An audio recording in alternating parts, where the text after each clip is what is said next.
A disappointing end to this Cleveland Browns season, a loss to the Texans, but there's much to discuss as we wrap up this season. A little exit interview for each of us on what went well and what could have gone a little bit better. Drew, Eric, we'll go with some rapid fire questions here. Drew, we'll go to you first here. All right. Your offensive player of the year for the Cleveland Browns throughout the entire season. Yeah, I mean, part of me wants to say it's David Njoku for this, based just a huge improvement from what we've seen. Some might even call it like a long-term investment finally paying back with 81 receptions, 882 yards, and 6 touchdowns. But have to be true to the old alma mater and pick the Fighting Blue Hen himself. I know it's not how we wanted it to end, but put the bad taste out of your mouth at the end there for a second. He was 4-1 as a starter, 1,600 yards, 13 touchdowns in 5 games. He made you see what was possible when things go well in this Kevin Stefanski offense, and I'm really hopeful that a better quarterback with more talent in Deshaun Watson is able to take from that and learn from it. And we see something maybe even more explosive in 2024. So my offensive player of the year, Joe Flacco. Eric. Got to go with the receiving option, 250 yards through the air, 5 touchdowns. Should have been at least 6 if they wouldn't have caught him out of bounds by 3 yards against the Titans in week 3. I'm going to go with Amari Cooper. He was Mr. Reliable regardless of whose quarterback was on the field throwing to him. So number one option, lived up to the billing. Unfortunately, missed a game or two due to a heel injury, but had another stellar season for the Browns. Deshaun had more wins in the record book, but I got to go Flacco as well. This is a completely different season if Flacco doesn't come in and lead the Browns into the playoffs. If we fail into the end of the year, this is a completely different season. Kevin Stefanski, a lot more questions around him, but now he's probably looking at coach of the year.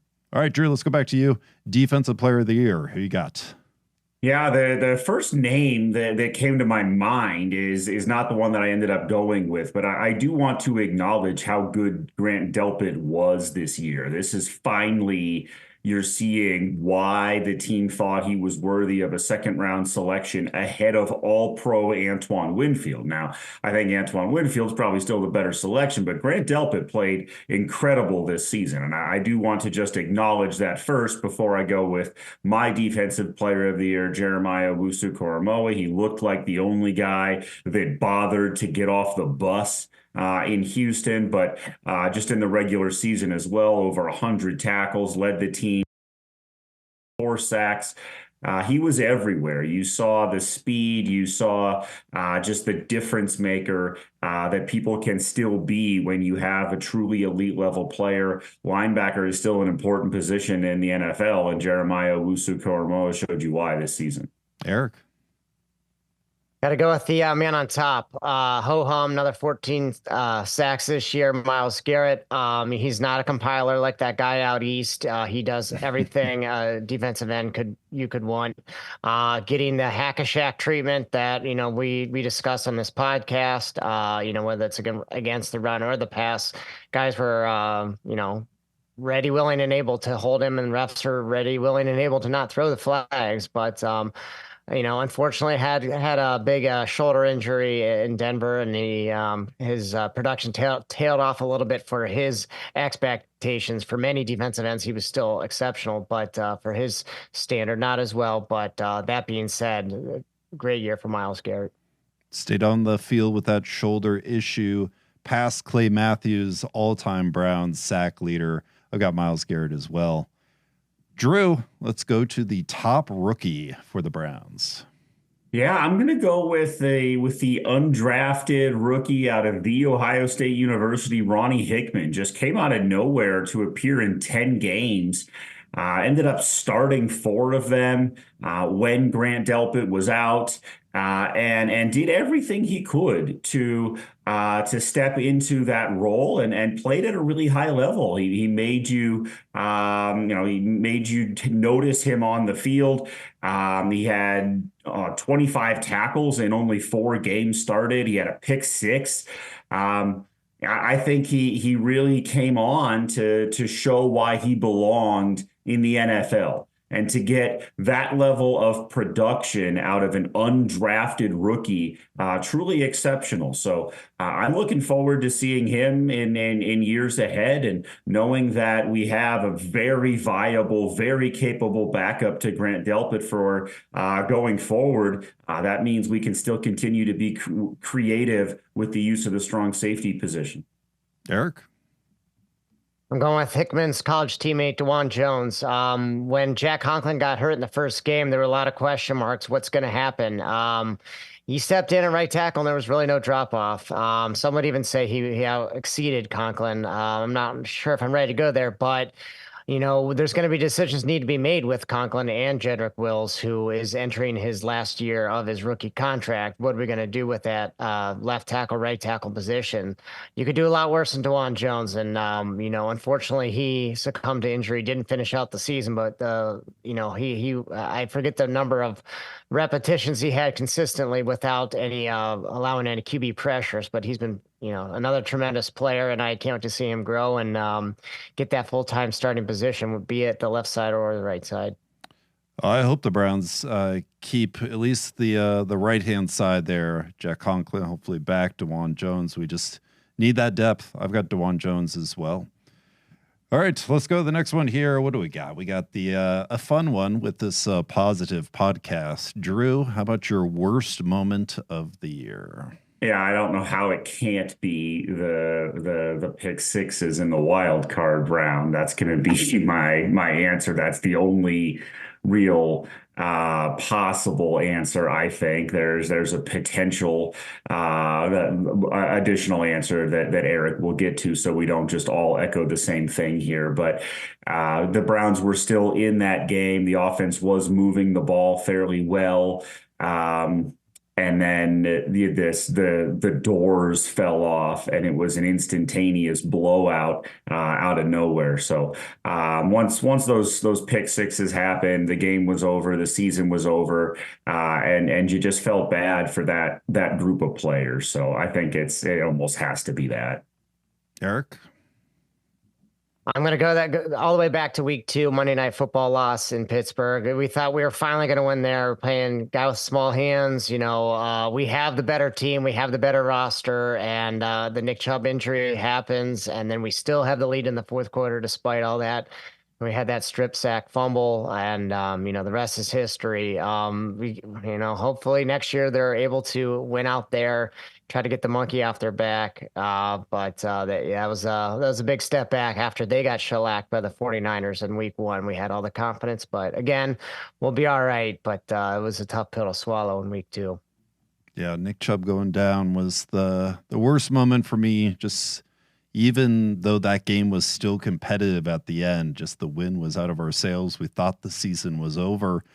And we had many moments of that where players ran into injuries with Deshaun going down as well. But Nick Chubb, just a brutal injury at the hands of a questionable play from the last place Pittsburgh Steelers that did make it to the playoffs and almost beat the Bills. But we'll see how they do next year, possibly without their coach, and who knows who their quarterback will be. But yeah, looking forward to having Nick Chubb back next year. All right, next one up, another negative one. Let's go. We'll end on a good note. Don't worry. But Drew, biggest disappointment. So I think you guys got it backwards. The biggest disappointment was losing Nick Chubb for the season in week 2. That's not necessarily one bad moment. That is knowing that, hey, all that we had envisioned this season being, right? Like we knew what the Browns 2023 brand was going to be. It was going to be a heavy dose of Nicholas Jamal Chubb, and you could build out some zone reads around that to get Deshaun Watson out on the edge, and you could build play action around that, shotgun running game, inside zone.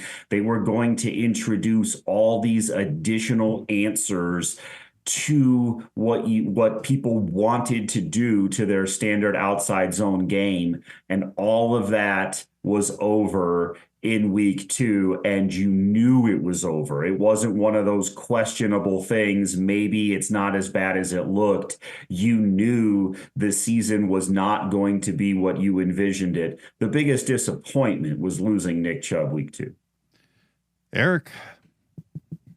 I would have to say it's the whole roller coaster of a season Deshaun Watson had. This is year 2 of the contract. Obviously, year 1 was kind of a throwaway year for obvious reasons.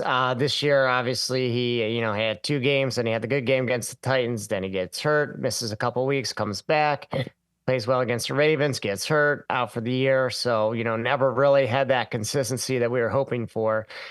He's the guy who's making the most on the team. He should be the guy leading the team. Hopefully he'll get back in the swing of things. The Browns were able to piecemeal together in the middle part of the stretch before they got Flacco. But it's disappointing to see your guy that you had signed to do the job not be able to be there to do the job. You look at all the teams currently still left in the playoffs, and they're all guys that have played 15, 16 games in the regular season, 17 games in the regular season.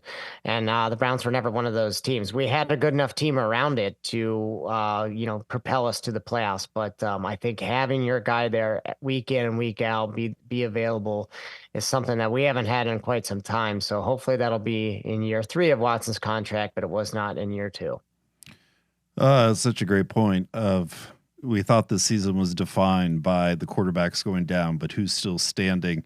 Those quarterbacks who were around for the entire season. I'll turn this ship around here. I will maybe a little bit tongue in cheek here, but or not tongue in cheek, but maybe cheating here on this answer. I'll say Cade York, disappointing preseason, but that disappointing preseason and the waste of a draft pick.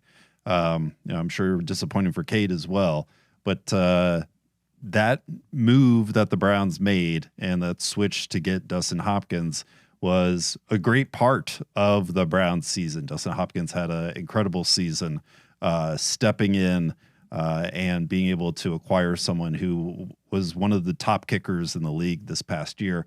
I really didn't like seeing Hopkins go down, chasing after a return and pulling a hamstring, I believe.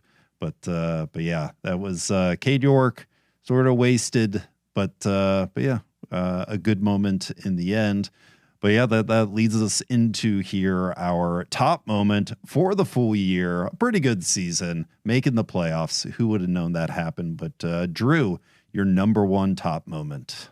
My number 1 top moment. You have to go back in the Wayback Machine a little bit, but just imagine a Super Bowl contending team, a team that has appeared very recently in a Super Bowl, returning their entire team and coming into Cleveland and being so thoroughly demolished that they had to pull their starting quarterback down 30 in the 4th quarter because they thought he might get injured by how dominant the Cleveland Browns defense was. I'm referring to week 1 when the Browns absolutely dismantled the last place Cincinnati Bengals and looked like world beaters. When Nick Chubb ran for almost 200 yards, when Deshaun Watson hit several play action passes. Now, he didn't look great in that game, admittedly, right? It was a lot of rain,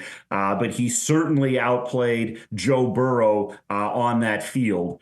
And the Browns looked like they could be absolute world beaters if they could get slightly better quarterback play. and you went into the next week riding this emotional high that they just absolutely demolished one of the favorites to win the division. And we know what happened in that next week, but if you go back to think about like what were the thoughts going through our heads after that first week, we genuinely thought the Cleveland Browns had one of the best teams in football because they did until people started to get hurt. Eric? I'm going to go midway through the season. The big comeback in Baltimore. The Browns were down multiple scores. We had that fluke pick six on the first play, like it was in Pittsburgh. So we were thinking, here it goes again. They were down 14 early in the second quarter. They were down 14 again in the fourth quarter. Many times we've seen this as Browns fans. 14 leads to 28, leads to 35. You're down. And this team never quit. You had the Watson going 14 for 14 in the second half. You had the run, I believe, was by Jerome Ford, where 3 or 4 linemen, and I think even Elijah Moore helped out, pushing him forward about another 10 yards, helping him get into field goal range. And then you had Dustin Hopkins with the game-winning field goal.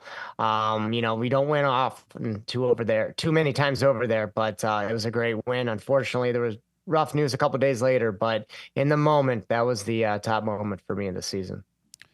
I'm around that same time frame. The win against the 49ers, I think just because how shocking it was, having PJ Walker be our quarterback, going in against one of the top teams in the league who are still standing today, the 49ers, to play a game where we stay in the game. Surprising performance from PJ Walker.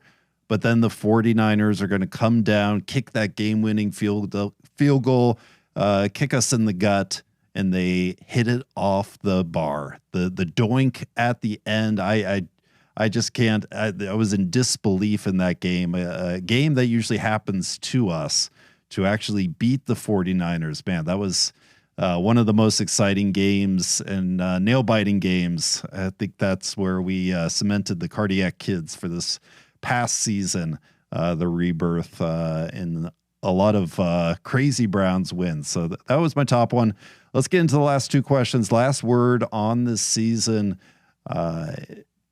Eric, let's go back to you first here. So 2 questions to put a recap on this season. I would say your overall thoughts on this previous year. How do you sum up this previous year? And what do you think the Browns do better for next year? Overall thoughts, it's adjusting and adapting on the fly. Unfortunately, they're on the short end of stick when it comes to injuries. I don't want to beat a dead horse, but that's pretty much what happened. And they overcame them for the most part. They were able to get a few fortunate breaks on the field early on. The missed field goal, the penalty against PJ Walker to beat the Colts, but they took advantage where they could, and they didn't have one of necessarily the toughest schedules at some stretches. They still play in the toughest division, but they were able to get wins when they were available, playing a backup for the Jets. It was a very eventful, very exciting, very exhilarating season.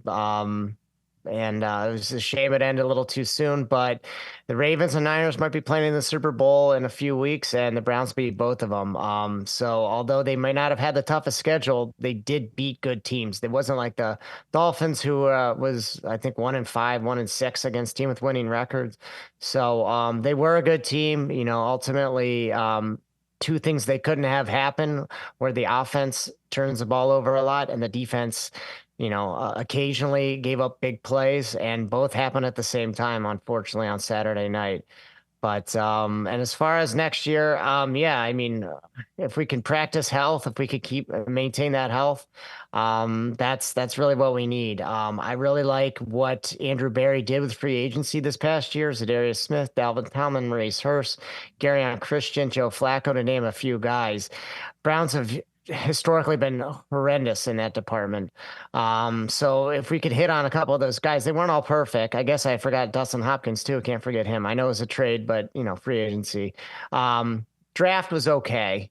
Could have been better. Could have been worse. I mean, Tillman, Siaka Ika were the two main guys, or the first two guys, and me and Drew didn't mention either of them with our top rookies. So, he's got to be creative with those draft picks. So hopefully they can continue to build on what they have, and hopefully they can use that depth that was created this year with all that playing time with guys that were not expected to be playing, and be ready for those type of situations in 2024. Drew.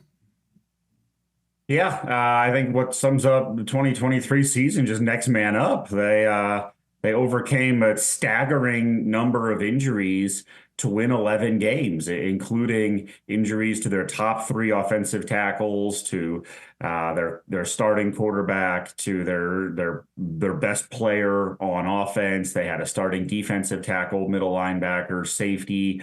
They had starting cornerbacks that missed time, and they made it happen despite all of that. And so, I think it was an incredible coaching job, and I'm hopeful that it's like a culture changer around these parts, where folks know that the next person behind them is capable, can step into the role, and the team continues to play with a mental and physical toughness that we've been looking for. So that's my sort of recap on this year for 2024. I'm looking forward to a hopefully healthy offensive line, a hopefully healthy quarterback.